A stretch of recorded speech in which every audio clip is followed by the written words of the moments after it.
ताल को लेकर चर्चा होती है। कहा जाता है कि कैलाश पर्वत पर दो तरह की ताल हैं। उसे लेकर क्या थ्योरी है? और दूसरी चीज, जो जानकार हैं जो इस पर शोध कर रहे हैं, वो क्या इसे सही मानते?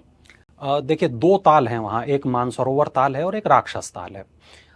इसको थोड़ा सा मैं साइंस के हिसाब से भी बता देता हूँ। ऐसा कहते हैं कि पहले इस पूरे इलाके में एक टेथिस सागर के नाम से एक समुद्र था।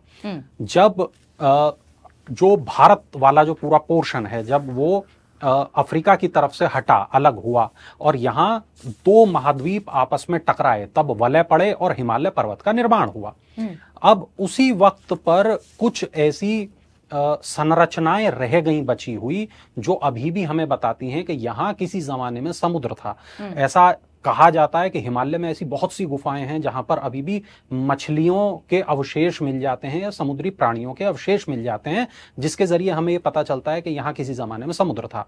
अब जब हम राक्षस ताल को देखते हैं तो राक्षस ताल का जो पानी है वो खारा है, और बिल्कुल उसी तरीके का खारा पानी है जिस तरह का खारा पानी समुद्र में अक्सर होता है। वहां उसी तरीके का शांत पानी है जैसा हम अक्सर देखते हैं कि बहुत, जैसे मृत सागर का पानी जो है बहुत शांत पानी है।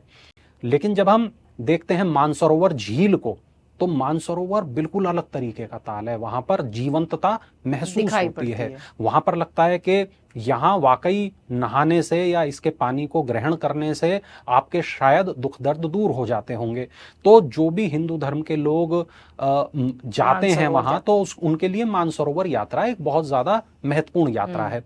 मानसरोवर, आप शब्द को देखें तो वो एक मन सरोवर टाइप का भी एक शब्द है कि ये उस तरह का समुद्र है, उस तरह का सरोवर है जिस प्रकार इंसान अपने हृदय में, अपने मन में डुबकी लगाए और खुद को खोजे।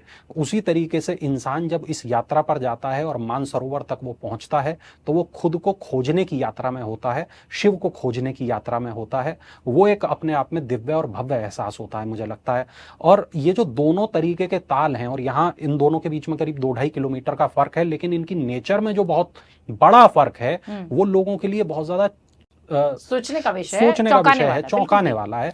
और अभी तक भी इसको लेके कोई ठोस जवाब नहीं है। लेकिन हाँ, जिस तरीके से हमने देखा कि रूपकुंड का रहस्य है, जिस तरीके से हम नंदा देवी के रहस्यों के बारे में बात करते हैं, ये भी उसी तरीके का हिमालय का रहस्य है जिसका पता अब तक तो नहीं चल सका। एक हिस्सा बहुत चंचल और एक हिस्सा बहुत शांत है।